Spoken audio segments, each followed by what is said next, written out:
Well, I think the first time I came across him was in the Asterix comics. And I think I never read a word about him because that was the boring stuff. I just wanted to flip to the parts in the comics that were about fighting and like that. Oh, we had a postman called Julius Caesar, actually.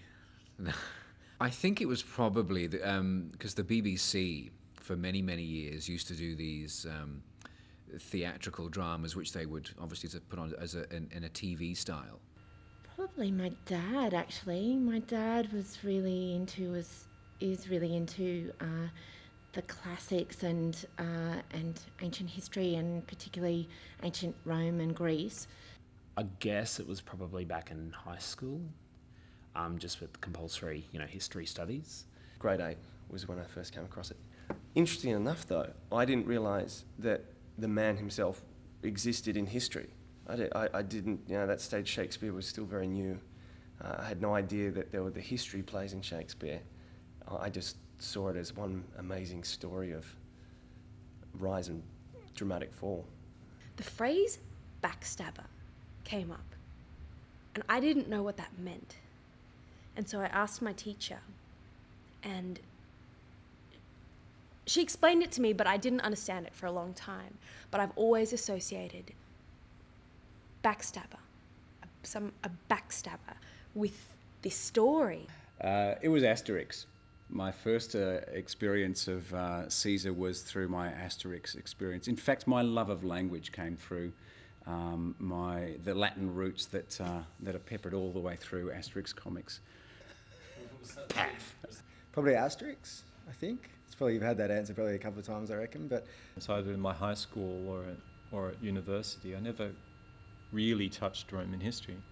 And over the last kind of year or so, getting a handle on the history and on Shakespeare's play, it's been really interesting for me, kind of coming to the detail of Roman history, in a new way, and that's been really. I know I said people get off on it now because it's really a great, thrilling read. Reading some biographies and stories has been great. I noticed stabbing in the back and etude, Julia Gillard and so on. There were a lot of references to Julius Caesar in the media over the last year. Was it 6 months ago that Rudd was knifed and left in the back benches? That afternoon, I think it was as well, in that very public show of dethronement. It's the strength of the story more than anything, and because it's so well documented, that helps to carry it through. So, obviously that story is so closely tied to Julius Caesar, and yeah, we should invite him. I think he'd love it. Whether it be on a grand scale, like, politics or whatever, or whether it be in the schoolyard or even at home, I think that kind of, wanting something and going beyond what's true and decent, but convincing yourself that it is true and decent is a really naturally human thing to do. Yeah, exactly. And you get it anyway. You can look at Parliament, but you can look at, high schools and what goes on there. Wanting to be in the football team at school, or wanting to be the school captain, or wanting to be the lead in a musical.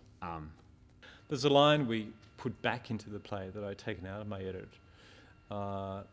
which is security gives way to conspiracy. That feels to me like a very contemporary line, a phrase, and so we've restored that to the text.